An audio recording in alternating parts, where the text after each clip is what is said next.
Happy Thursday, Sainers. Welcome back to the Saints TV YouTube channel. We've got another trade talk here for you. Yep, it's hard to believe that there's still a final series to occur, and I'm doing these videos maybe more regularly than I thought I would. It's only August, not even September yet, and then the trade period in October. So we've got a while until it's all official and things can actually be processed and signatures can be put on paper. But there's a lot of clubs just sussing other clubs, sussing other players looking at different opportunities and that type of thing. So we'll kick it off straight off the bat. We've had a lot of talk about the players St Kilda want, but let's talk about a player that another club wants at St Kilda. And it looks like Melbourne interested in our ruckman, Max Heath. Out of contract still. Isaac Keeler has signed a deal. We've delisted Harry Boyd.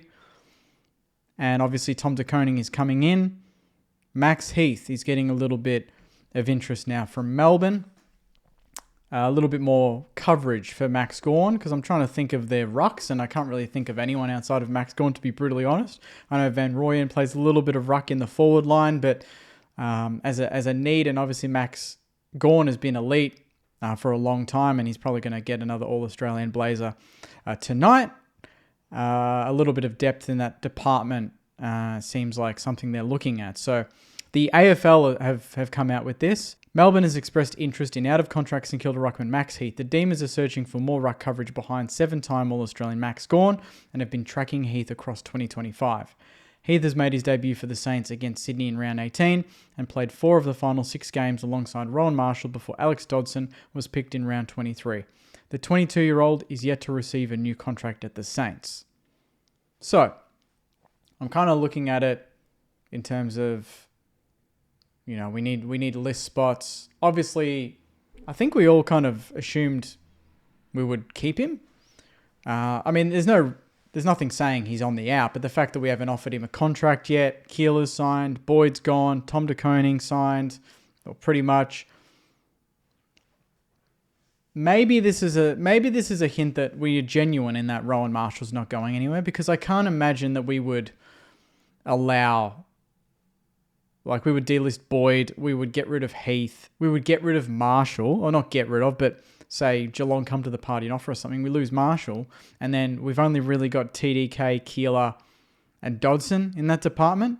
As much as all three are very exciting, I just think that's a lot. You know, you're putting a lot of eggs into the Dodson basket when he's still developing, and that's kind of the reason why you want TDK to come in, and I think that you still need that experience in terms of row. So you've got Rowe at 29-30, you've got TDK at 26, you've got Dodson, Keeler around 21-22, and then obviously beneath that was Heath, Boyd, and those are the two obviously, you know, that we're talking about now. Boyd delisted, Heath being targeted. So that's one to watch. It wouldn't surprise me, to be honest, if that actually happens. He would get probably more game time at Melbourne than he would at St Kilda when you think about what we're doing in the ruck department, and if Rowe does stay, you just can't imagine that he would be ahead of Dodson based on what we've seen. He wouldn't be ahead of Keeler from what we've seen because Keeler is more effective forward. So yeah, I mean, I don't blame him if he's looking around and clubs are looking at him. That makes total sense. So that is Melbourne looking at Max Heath. On top of that, Will Faulkner has talked about today that he understands St Kilda is now very much a live chance in acquiring Jack Silvagni from Carlton. Puts them alongside Collingwood and the Western Bulldogs as potential suitors. I still don't think that's going to happen. I think a lot would have to fall over with Collingwood and the Dogs. I would firmly have them ahead of us. That's my gut feel. That's what I think. I don't think we would be the number one pick. I think Leek Aaliyah is obviously in that department the priority and one that we want to get over the line.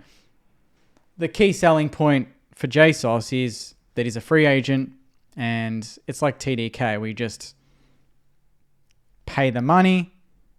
He nominates us. They don't match, which they won't, obviously, because he's wanting to go. And we get him without trading a player or a pick or both. So that is the benefit of JSOS. I can see how maybe if we, depending on what we do, like with Heath leaving, I don't know if there's any other collateral we can generate by trading players. Obviously, Rowe is one, but I think he stays. Steele was another one talked about. That's a question mark still. But, if they're asking too much of Leak, maybe we divert and look at JSOS. But I just think we're focused in that area that we're just going to get Leak over the line. And JSOS is like ultimate backup. But I still firmly think that he ends up at Collingwood. That's what I think. But it's interesting there. We're in the race. It seems we're in the race for every single player. So that doesn't surprise me that that's coming out. On top of that, I only did a video yesterday on a mystery mid and Sam Flanders, and now we're talking about completely different situations. This one is a new one, but it was mentioned in the video. A lot of people think this is the mystery mid in Cam Mackenzie. That came out last night. There was talks of that. Sam Edmund posted it. He said St Kilda has officially registered an interest in Hawthorn's Cam Mackenzie as the Saints' shopping spree continues. Mackenzie's only played 12 games this season and been subbed off in 2. He was a member of the Saints' Next Gen Academy, as we know, back in 2022 when you couldn't bid inside that range, and Hawthorn swooped in and picked him up at 7. So he knows St Kilda very well. We know him very well. He's in that age bracket that we absolutely want to focus on and build out the list.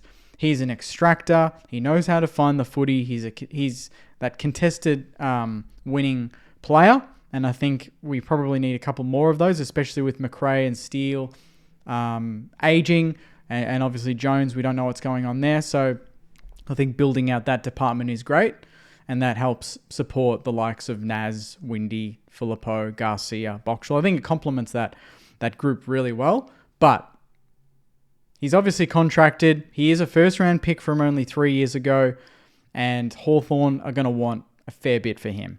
That's what I believe. He also followed, I think maybe 2 hours later, and he said the Saints have been asked to present a trade proposal if they're serious. Mackenzie's looking for more opportunities, which we can give him ahead of Hawthorn for sure. A first-round pick would have to be involved. We have pick 7, I think, at the moment. But I don't know if that's going to be used for someone like a Sam Flanders. So how do we manufacture another first-round pick unless you're trading futures for someone like Cam Mackenzie? But I don't know if Hawthorn would want a future pick if they anticipate that we might improve in the coming years. So that's another thing. And then he kind of contradicts himself and he says, Hawthorn is tonight resolute that Cam Mackenzie is not for sale and won't be traded, whether tyre kicking or otherwise from St Kilda. The Hawks insist the midfielder will be staying put. Which is interesting because only an hour before that he said the Saints have been asked to present a trade proposal. Who else would be asking St Kilda to present a trade proposal other than Hawthorn? It doesn't make sense that St Kilda are interested. They've been asked to propose, to present a trade proposal. Hawthorn not selling. That doesn't make any sense. That's a weird order. So that's where that's at. I think that'd be a very shrewd pickup, to be honest. You're looking at, that's the key in this area. You've got to look at players that have room to grow, room to improve, will make us better in the long run. He was a top 10 pick. We were going to pick him up in 22. We were going to get him, but Hawthorn got him ahead of us. And again, we couldn't bid. So I like that we're targeting players that we have sort of a previous relationship with, obviously with our academy. So that would be a great story to have him back in the red, white, and black. And he's a good player. I think he's a very good player. So that's the big one at the moment. Big watch there on that one. But it's just a matter of how do we manufacture the picks, the collateral to be able to get all of this done. It's good to be looking at different options. And look, if that doesn't work, then hey, we've got it back up here and we can shift our attention to here. And if that doesn't work, I don't mind that. It's not all eggs in one basket. If we gave up 5 picks for one player and we had nothing else, we couldn't go to the draft, we couldn't trade for another player or whatever, then you can get a little bit upset. But I like that we've got different positions, different focuses, and that just means that, look, maybe they don't all come off, but maybe they can. I don't know. But that'd be incredible if we got, Flanders, Mackenzie, Aaliyah. JSOS I'm not too sold on, to be honest, although he is mature, and a lot of people do think, at least from what I've read, that they would prefer him at this point in time over Leek Aaliyah, but I just think he's younger, and I just think it just suits where we're going better, and JSOS has obviously got his injury problems, and a lot of Carlton supporters have said, he's good for maybe 8 to 10 games a season. Do we want to invest in someone like that? Not too sure. And we've got Dougal Howard in that age bracket already, so I just think it makes sense to go younger. When you've got Howard, Wilkie, 28 and above, 29 and above really, to get another player in that range, I'm not too sure if that would be worth it. He's 27. He's turning 28, so he'll be 28 at the start of next season, JSOS. I'm still not sold. But that's the news at the moment. Max Heath, Melbourne are looking at him. We are looking at Cam Mackenzie and JSOS. Apparently, we are still very much in with a running. I think we're just sitting on the sidelines and just monitoring it. I don't think we'll be driving that one. I think we've got focuses in other departments at the moment. So that is the news at the moment, Sainers. Let me know your thoughts on that among all the other news. There's a lot going on. We've got the All-Australian Awards tonight, so very excited to see Naz get his blazer. That's a lock. Surely that's a lock. He's absolutely getting the half-back flank position, and going to be a nice watch to see him get that recognition. So, we'll have a post ready for that when that comes out later tonight, and any other news, I'll let you know. And obviously my season review in the works will be out hopefully in the next couple of days. So thanks very much, Sainers. Enjoy the rest of your week, and as always, go you mighty Sainers. See you guys.